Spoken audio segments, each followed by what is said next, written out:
Hello दोस्तों, audio book channel में आपका स्वागत है।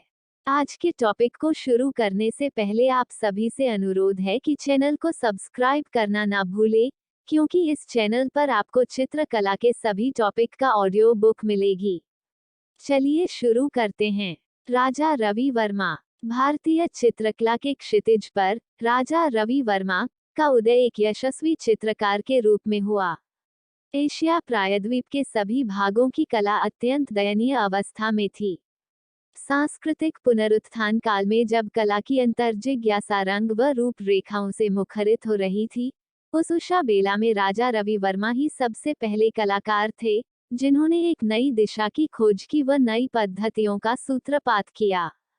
श्रेष्ठ भारतीय कला परंपरा के इस पतनोन्मुख काल में कला में दक्ष परिश्रमशील चित्रकार राजा रवि वर्मा ने भारतीय धार्मिक, पौराणिक व ऐतिहासिक कथाओं पर चित्र बनाकर अपनी कला की गहरी छाप छोड़ी। जीवन परिचय। रवि वर्मा का जन्म 29 अप्रैल सन 1848 ईस्वी को केरल के एक गांव किलिमान्नूर में हुआ था।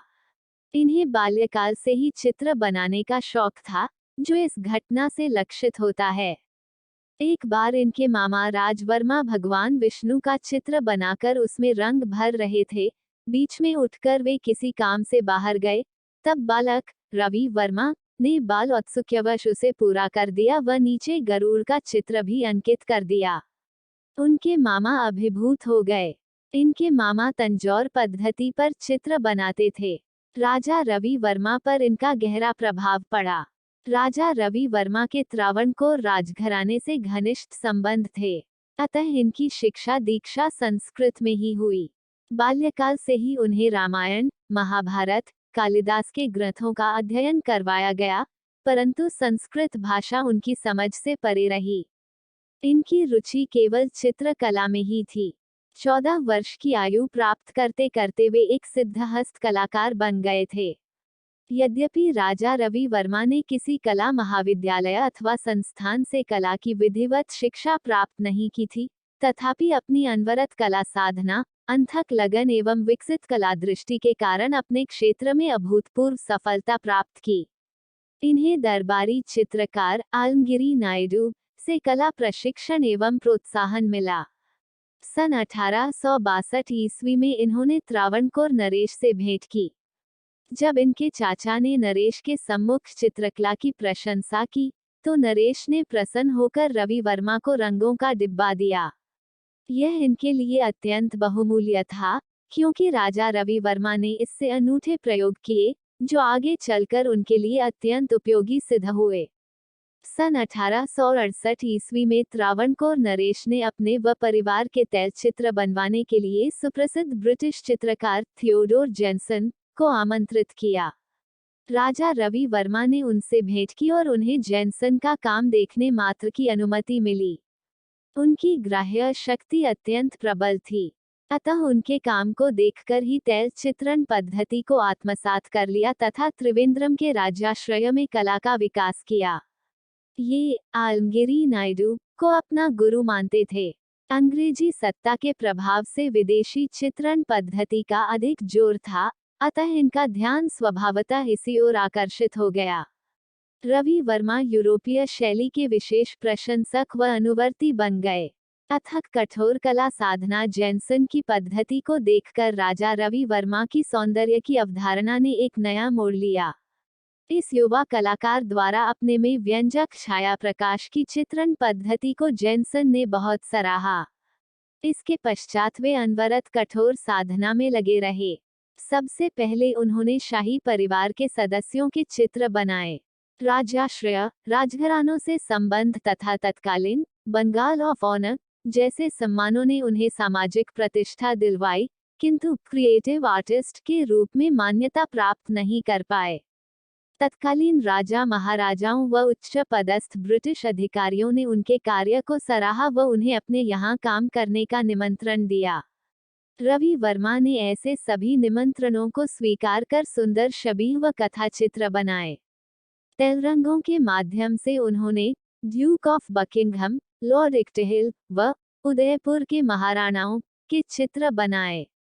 इन्होंने जो चित्र बनाए वे महज अंधानुकरण नहीं, वरन उनकी मौलिक सूझबूझ के परिचायक थे। उनमें बुद्धिवादी की वह बलवती स्पर्धा न थी, न ही हठवादिता। उन्होंने केवल भारतीय विषयों को ही लिया। कई बार उनके काम करने की प्रणाली विदेशी होती थी, पर प्रतिपाद्य भारतीय।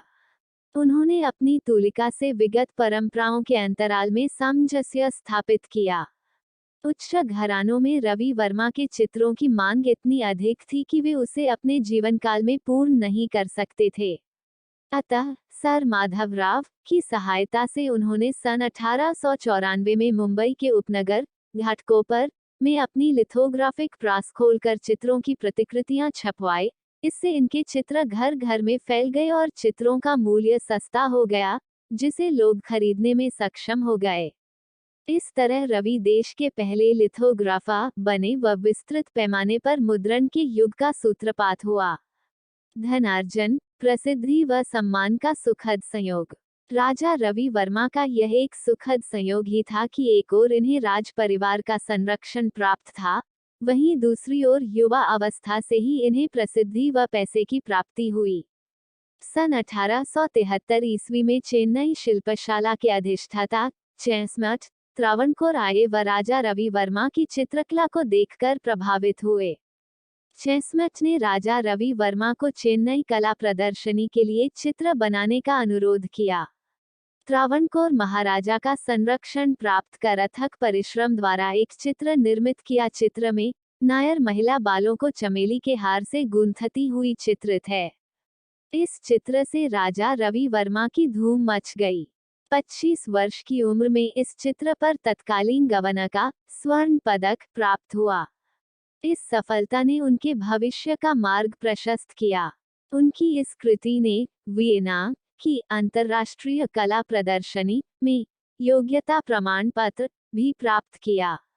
इसके पश्चात तो सन 1880 ईस्वी में पुणे प्रदर्शनी का गायकवाड़ स्वर्ण पदक व सन 1904 ईस्वी में ब्रिटिश सरकार का केसर-ए-हिंद मेडल उल्लेखनीय है। इसके उपरांत ही वे रवि वर्मा से राजा रवि वर्मा कहलाए। उनके द्वारा चित्रित सरबत बजाती हुई एक तमिल युवती पर उन्हें स्वर्ण पदक प्राप्त हुआ। उनका जगविख्यात चित्र शकुंतला का दुष्यंत के नाम पत्र लेखन उनकी सर्वश्रेष्ठ कृति है। यह चित्र ड्यूक ऑफ बकिंघम ने खरीदकर राजा रवि वर्मा का उत्साहवर्धन किया। रवि वर्मा ने अनेक चित्रों के आधार पर पौराणिक घटनाओं को पुनर्जीवित कर दिया। यहीं से उनका नाम विश्व के श्रेष्ठ चित्रकारों में गिना जाने लगा। सन 1901 ईस्वी में रवि वर्मा उदयपुर दरबार के निमंत्रण पर उनके यहाँ गए तथा कुछ अन्य चित्रों के साथ उन्होंने वहां महाराणा प्रताप का भी एक सुंदर व्यक्ति चित्र बनाया। बाद में उन्होंने मैसूर के जगमोहन महल हेतु पौराणिक आख्यानों पर आधारित कुछ चित्र बनाए। जाहिर है कि ऐसा करते हुए उन्होंने पर्याप्त धन अर्जित किया। यात्रा अनुभव व तीर्थ स्थलों के चित्र तथा आकर्षक रंग योजना। भारत के अनेक कला तीर्थों और धार्मिक स्थलों में घूम घूम कर इन्होंने वहां की पौराणिक वेशभूषा रीति रिवाजों का अवलोकन किया। अध्ययन स्वरूप राजस्थान, दिल्ली, कोलकाता, नाभा, लाहौर, तंजौर, मायावरम तथा श्रीरंगम के तीर्थ स्थानों की यात्रा की तथा विभिन्न स्थानों के चित्रकारों से संपर्क स्थापित किया। अनेक स्थानों पर रेल सुविधा उपलब्ध न होने के बावजूद अन्य साधनों द्वारा अपनी यात्रा पूर्ण की। अपने यात्रा अनुभवों को जब उन्होंने चित्रों के रूप में प्रस्तुत किया, तब भी उन पर तत्कालीन संपन्न एवं समर्थ परिवारों की इच्छा ही हावी रही। इनके चित्रों की रंग योजना सदैव सुहानी होती थी, जो मन में गंभीर भाव जगाए। गहरे लाल, नीले, पीले, हरे, सुनहरे, जामुनी रंगों का प्रयोग करके इन्होंने परंपरागत लालित्य को तेजोदीप्त रूपाकारों में ढाला व कृत्रिम औपचारिकताओं से परे यथार्थ छवियों की सी मांसलता प्रदान की। इनके चित्रों में चटक रंगों का अभाव पाया जाता है, जो कदाचित चित्रकार की शांत प्रवृत्ति का द्योतक है। रंगों के माध्यम से दर्शक के मन में उल्लास, करुणा व तादात्म्य का भाव जागृत होता है। वे रंगों के द्वारा छाया प्रकाश से चेहरे की भाव भंगिमाओं को अंकित करते थे। उनकी आकृतियों में रंग प्रमुख हैं, रेखाएं नहीं। राजा रवि वर्मा के चित्रों में रंगों की निरंतरता गजब की है। प्रमुख चित्र व शीर्षक। उनके प्रमुख चित्रों में उषा, अनिरुद्ध, दुष्यंत, शकुंतला की छवि चित्रों का चित्रण, राम द्वारा समुद्र का मानभंग, सत्यवादी हरिश्चंद्र, श्री कृष्ण और बलराम दूत के रूप में श्री कृष्ण, रावण और जटायु, मत्स्यगंधी, सीताहरण, भीष्म प्रतिज्ञा, दरिद्रता, द्रौपदी, सरस्वती, श्रृंगार, मेनका, महेंद्र, हंस और महिला, गंगा शांतनु, सागर, जलाशय, कुलीन महिलाएं, भिखारी, बाला, प्रस्थान, गरीबी, पक्षी दूत, चांदनी रात में पनघट से लौटते हुए, उदयपुर का किला, साधु और मेनका, सेवानिवृत्त सिपाही, वामन अवतार, महिला और दर्पण, भिक्षुनी तथा भारतीय ऐतिहासिक पौराणिक घटनाओं पर अनेक सुंदर चित्र शामिल हैं। साथ ही तत्कालीन राजा महाराजाओं के अनेक छवि, व्यक्ति चित्र उन्होंने बनाए। उपरोक्त विषय शीर्षक के अतिरिक्त राजा रवि वर्मा ने नारी चित्रों में विशेषकर केरल की नारियों का चित्रण किया, जिन्हें देखकर टिशियन व रूबेंस का स्मरण होता है। गंगावतरण, विराट का दरबार, मंदिर के द्वार पर भीख देते हुए माँ और बच्चा आदि अनेक चित्रों में जनरुचि को प्रश्रय दिया है। आलोचना। अपनी विशिष्ट यथार्थवादी चित्रशैली के माध्यम से राजा रवि वर्मा ने सौंदर्य का सृजन अवश्य किया, लेकिन सौंदर्य को वे अपने चित्रों में नहीं उतार पाए। वे एक कल्पनाप्रवण, परिश्रमशील, सिद्धहस्त भारतीय चित्रकार थे, जिन्होंने अपने चित्रों के विषय को भारतीय काव्य रूप को, पौराणिक प्रसंगों व नारी सौंदर्य के विविध आयामों तक ही सीमित रखा। यद्यपि अनेक चित्रों में नारी मांसलदेह, रूप लावण्य चरमोत्कर्ष पर है, किंतु ऐन्द्रिक सौंदर्य की वृद्धि के लिए उन्होंने चित्रों के सृजनात्मक पक्ष को भुला दिया। उनके चित्रों में काव्यात्मक गुणों का अभाव रहा है। कला इतिहासकार E.V. हेवेल ने उन पर काव्यात्मकता का अभाव का आरोप लगाया, जबकि कला समीक्षक डॉक्टर आनंद कुमारस्वामी ने कहा है कि इन्होंने चित्रों में रंग इतने हल्के लगाए हैं कि कई बार विषय को समझना कठिन हो जाता है। राजा रवि वर्मा अपनी कला को राजदरबार, राजघरानों व हवेलियों से बाहर न ले जा सके। जनसाधारण न तो उनकी कला से परिचित हुआ और न ही प्रेरित। भारतीय कला का पुनरुद्धार। कला समीक्षकों की आलोचना के बाद भी यह कहना युक्तिसंगत होगा कि राजा रवि वर्मा ने अपनी उत्कृष्ट कलाकृतियों के माध्यम से भारतीय पौराणिक अनुभूतियों को जीवंत बनाया। ब्रिटिश शासकों के अनेक नियंत्रणों के उपरांत भी उन्होंने भारतीय कला के पुनरुद्धार का प्रयास किया। राजा रवि वर्मा ने कला को नई दृष्टि प्रदान की। उन्होंने कला को सार्वजनिक होने की विशुद्ध भूमिका तैयार की। उन्होंने अपनी कला में मानवीय रंगशास्त्र के अनेक अध्याय जोड़े। बंगाल के पुनरुत्थान आंदोलन की उषा बेला में राजा रवि वर्मा तारे की भांति अवतरित हुए व आने वाले प्रभाव को निर्देशित कर गए। रवि वर्मा ने आधुनिक चित्रकला के द्वार पर एक अडिग प्रहरी की भांति एक ओर प्राचीन व अर्वाचीन, तो दूसरी ओर पाश्चात्य व भारतीय कला आदर्शों का समन्वय किया। राजा रवि वर्मा की सफलता आकस्मिक नहीं थी, अपितु उसके पीछे उनकी वर्षों की कठिन मेहनत, एकाग्रता व लगन थी। एक बार जब उनसे पूछा गया कि आप रंगों को कैसे मिलाते हैं, तो उनका उत्तर था, किसी खास रीति से नहीं, बल्कि अपने मस्तिष्क से, अपने हृदय की प्रेरणा से। यही उनकी सफलता का मूल मंत्र था। लोकप्रियता की दृष्टि से राजा रवि वर्मा की महानता असंदिग्ध रही। संग्रह। राजा रवि वर्मा के चित्रों को जगमोहन महल, चेन्नई संग्रहालय, राष्ट्रीय आधुनिक कला संग्रहालय, उदयपुर के राजमहल, मैसूर का सालारगंज संग्रहालय व केरल के निजी भवनों व हवेलियों में देख सकते हैं।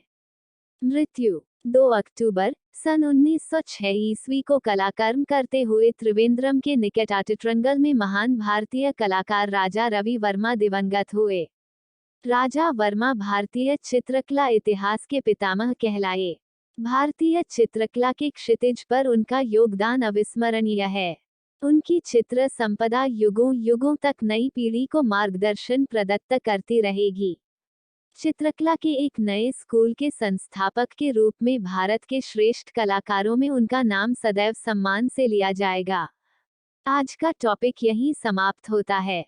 आप लोगों के कोई सुझाव हो तो कमेंट बॉक्स में जरूर बताएं। अगले वीडियो में फिर मिलेंगे। चैनल को सब्सक्राइब अवश्य करें।